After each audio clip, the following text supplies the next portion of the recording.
के महामहिम राष्ट्रपति महोदय, माननीय उपराष्ट्रपति महोदय, आदरणीय प्रधानमंत्री जी, उपस्थित राज्यपालगण, उपराज्यपालगण, अधिकारीगण, आप सभी का स्वागत और हार्दिक अभिनंदन है।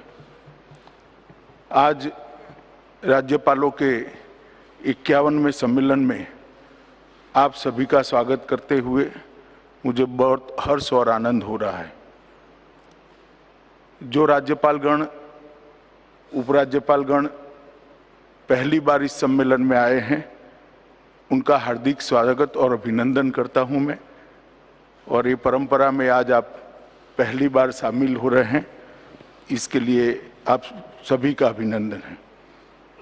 इससे पहले हम 50वें सम्मेलन में 2 साल पहले मिले थे। कोविड महामारी के कारण 2 साल के बाद आज ये सम्मेलन हो रहा है। माननीय प्रधानमंत्री जी के नेतृत्व में देश भर ने और सभी राज्यों की सरकारों ने, आप सभी ने मिलकर कोविड महामारी का बहुत सफलतापूर्वक सामना हमने किया है।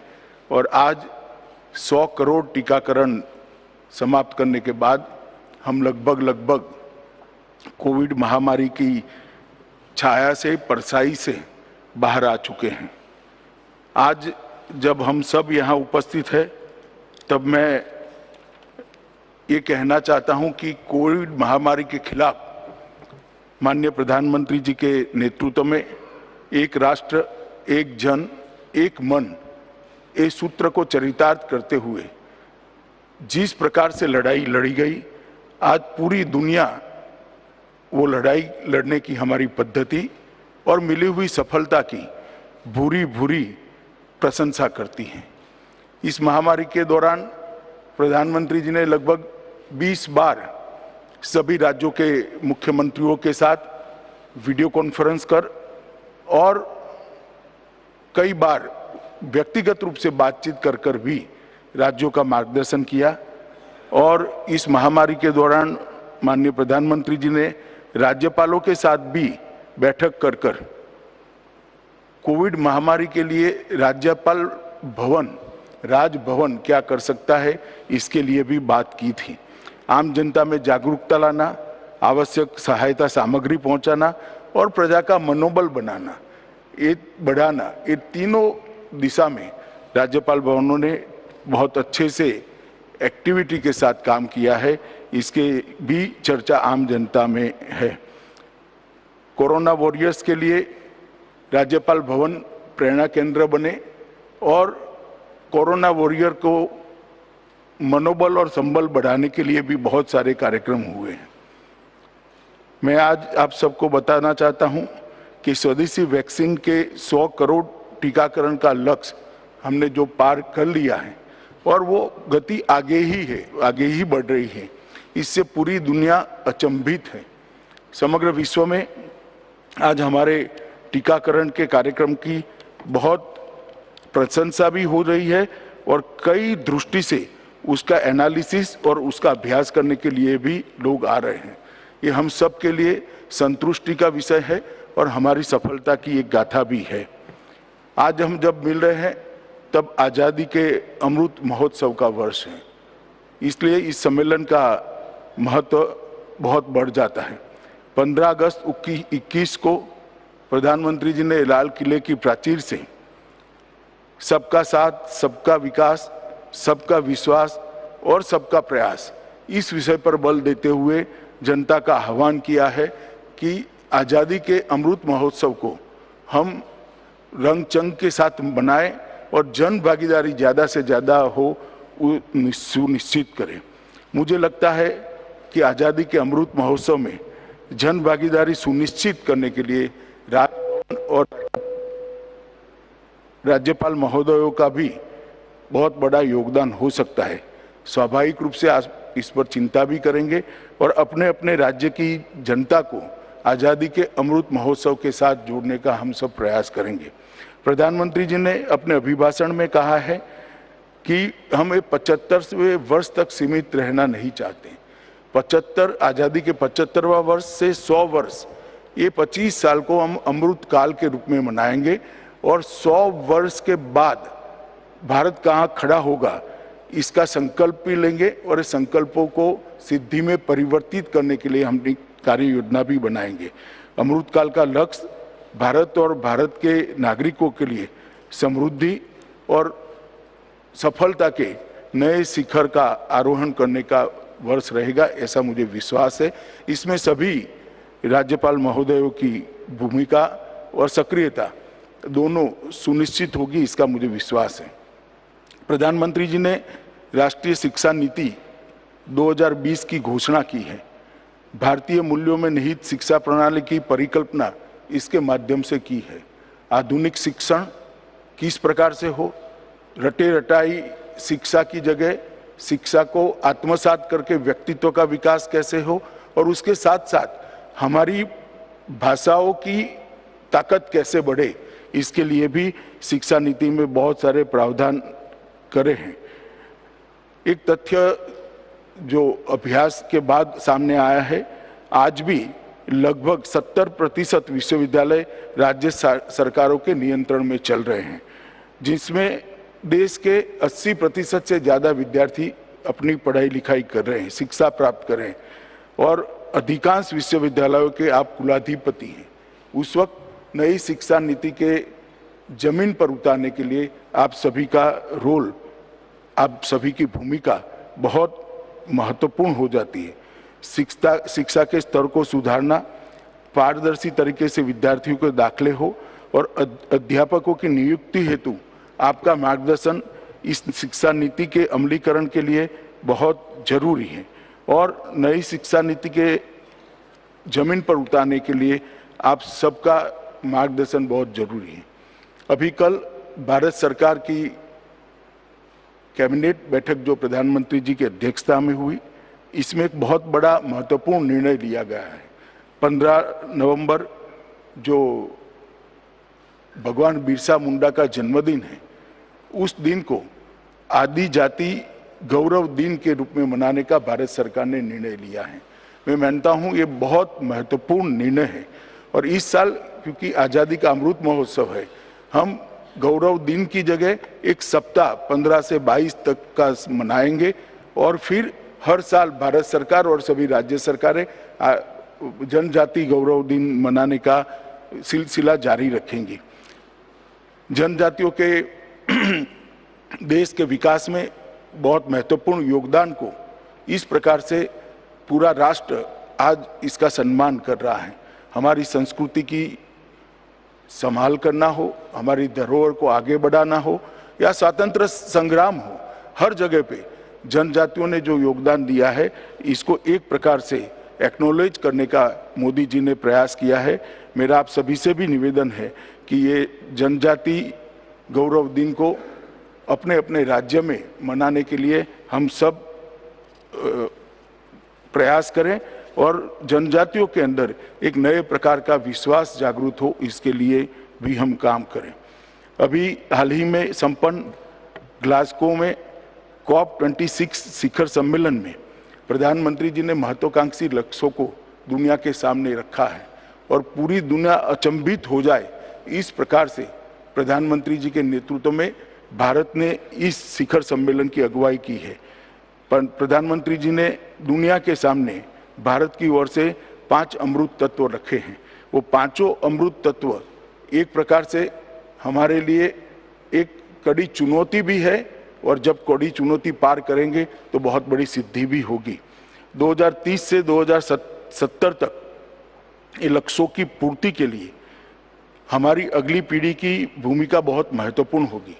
मेरा आप सभी से अनुरोध है कि राज्य के स्कूल, विद्यालय, महाविद्यालय में इन लक्ष्यों का प्रचार और ग्लोबल वार्मिंग और जलवायु परिवर्तन के लिए जागृति कर एक जनमानस बनाना, क्योंकि जनमानस में जब तक जागृति नहीं आती है, इसके प्रति समर्पित भाव खड़ा नहीं होता है लक्ष्यों के प्रति, तब तक इसको सिद्ध करना बहुत मुश्किल होता है। सरकार अपने तरीके से प्रयास करेगी, मगर जनता को जोड़ने की जो बात है उसमें राजभवन ने भी इसकी चिंता करनी चाहिए, ऐसा मुझे लगता है। तो आप सभी से मेरा निवेदन है कि हम यही दिशा में आगे बढ़ेंगे। आप सभी को आज यहाँ पर अपने अपने राज्यों के वृत्त भी रखने हैं। मेरा सभी से एक विनम्र निवेदन भी है कि वृत्त के साथ साथ राज्यपाल महोदय के अधिकार में जो चीज़ें हैं, जैसे ट्राइबल कल्याण है, टीबी है, रेड क्रॉस है, सैनिक कल्याण है, ये सारे विषयों में भी क्या हुआ है वो बहुत संक्षिप्त में आप रखेंगे तो सम्मेलन की सार्थकता को हम बहुत अच्छे तरीके से सिद्ध कर पाएंगे। तो मैं अब मेरी बात समाप्त करता हूं और महामहिम राष्ट्रपति महोदय से निवेदन करता हूं कि कृपा कर हम सबका मार्गदर्शन करें।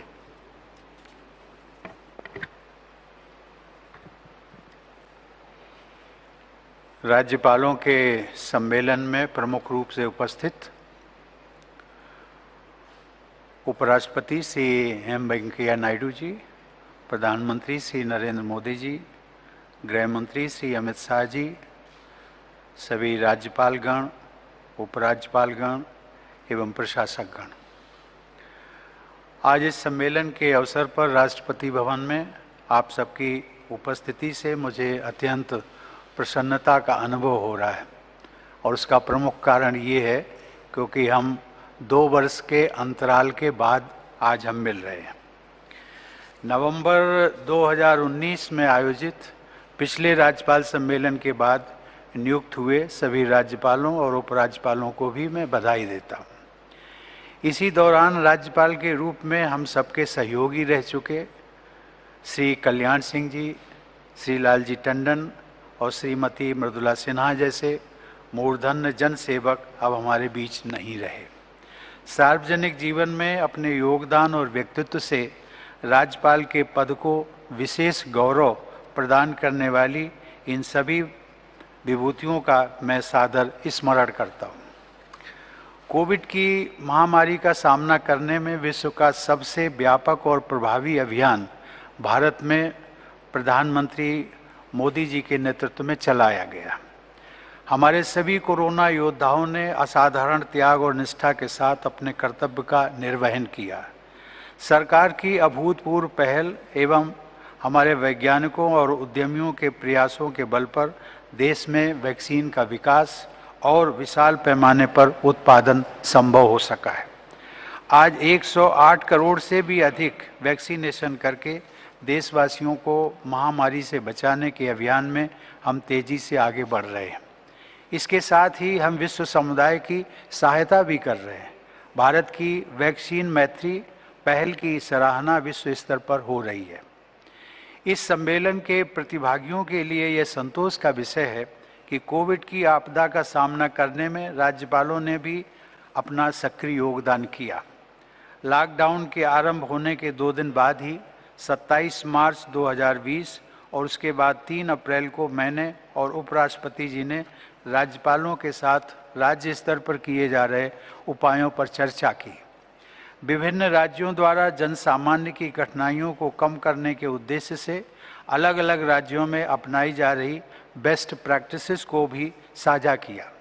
अनेक राज्यों ने दूसरे राज्यों के अच्छे प्रयासों को अपनाया। इन समग्र प्रयासों के परिणाम स्वरूप हमारे देश ने अनेक विकसित देशों की तुलना में कोविड की आपदा का सामना बेहतर ढंग से किया है।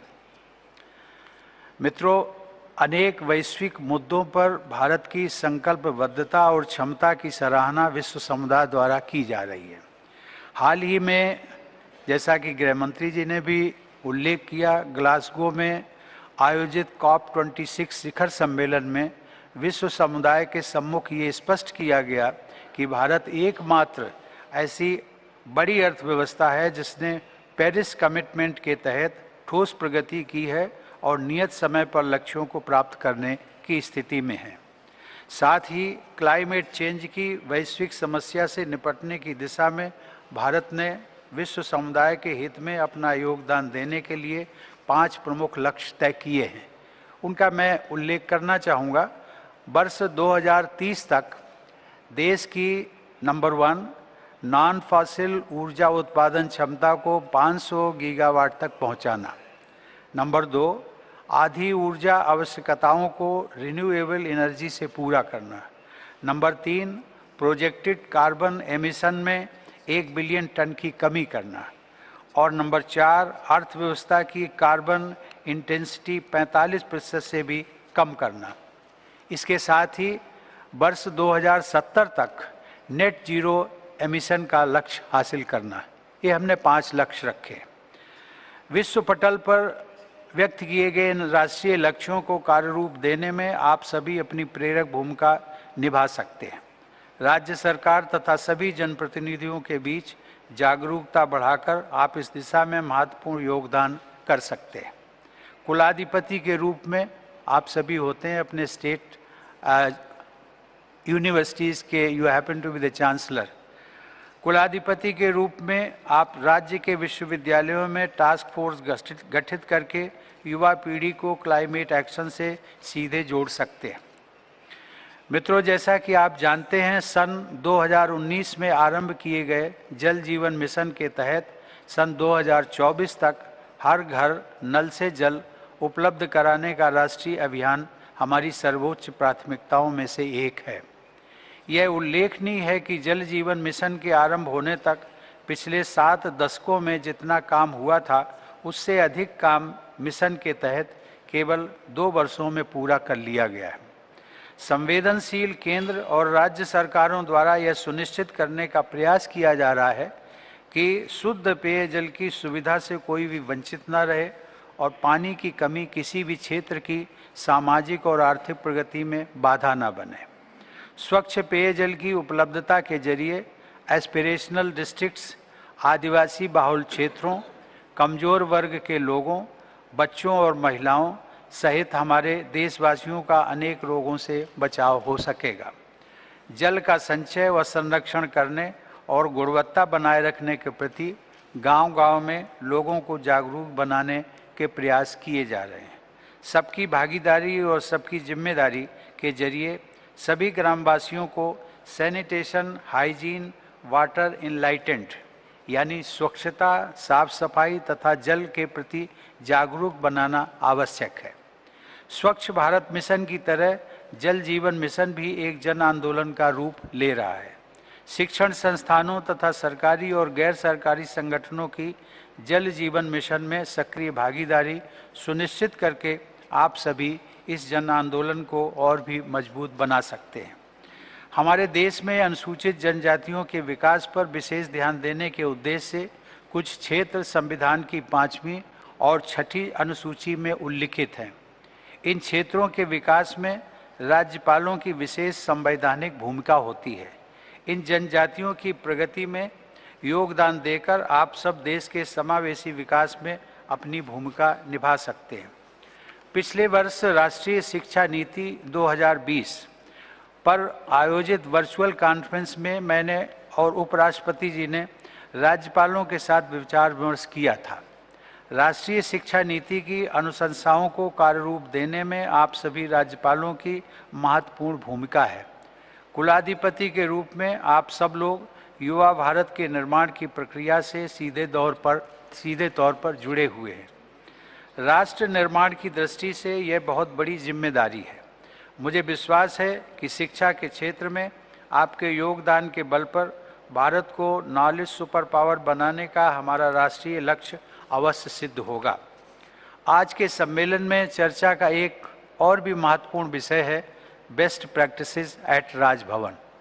इस संदर्भ में यह उल्लेखनीय है कि टीबी के उन्मूलन, रेड क्रॉस संस्था से संबद्ध गतिविधियों तथा सैनिक वेलफेयर बोर्ड की जिम्मेदारियों से आप सभी सीधे तौर पर जुड़े हुए हैं। मैं आशा करता हूं कि अपनी रिपोर्ट तथा प्रस्तुतियों में आप सब इन विषयों पर भी विशेष प्रकाश डालेंगे तथा अपनी बेस्ट प्रैक्टिसेस साझा करेंगे।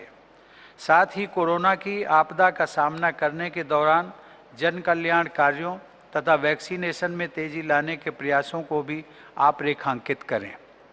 व्यापक स्तर पर मनाए जा रहे आज़ादी के अमृत महोत्सव के उपलक्ष्य में राज्य स्तर पर हो रहे कार्यक्रमों की भी जानकारी आप सब साझा करें। इसके अलावा आपके मार्गनिर्देशन में संचालित शिक्षण संस्थानों की नई पहलों तथा विशिष्ट उपलब्धियों पर भी जानकारी प्रदान करेंगे।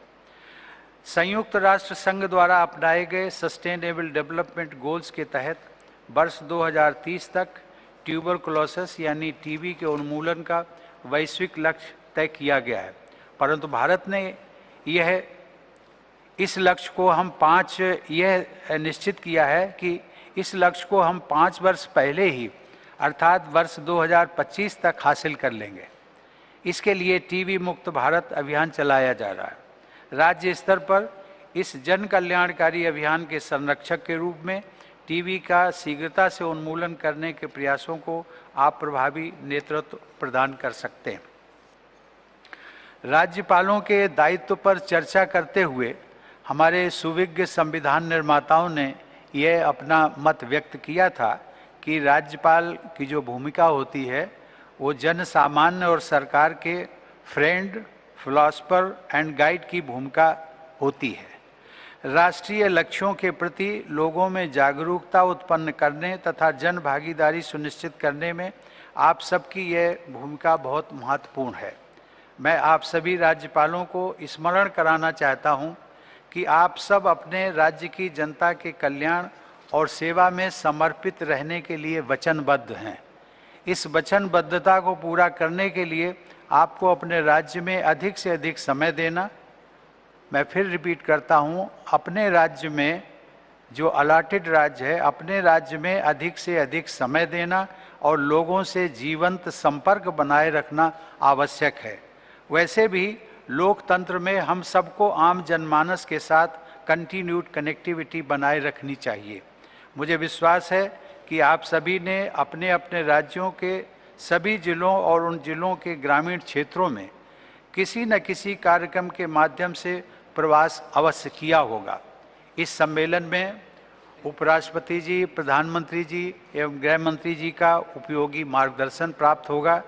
मैं आशा करता हूं कि आज के सम्मेलन में किए जाने वाले विचार विमर्श से हमारी राष्ट्रीय आकांक्षाओं और लक्ष्यों की पूर्ति का मार्ग प्रशस्त होगा। धन्यवाद। जय हिंद।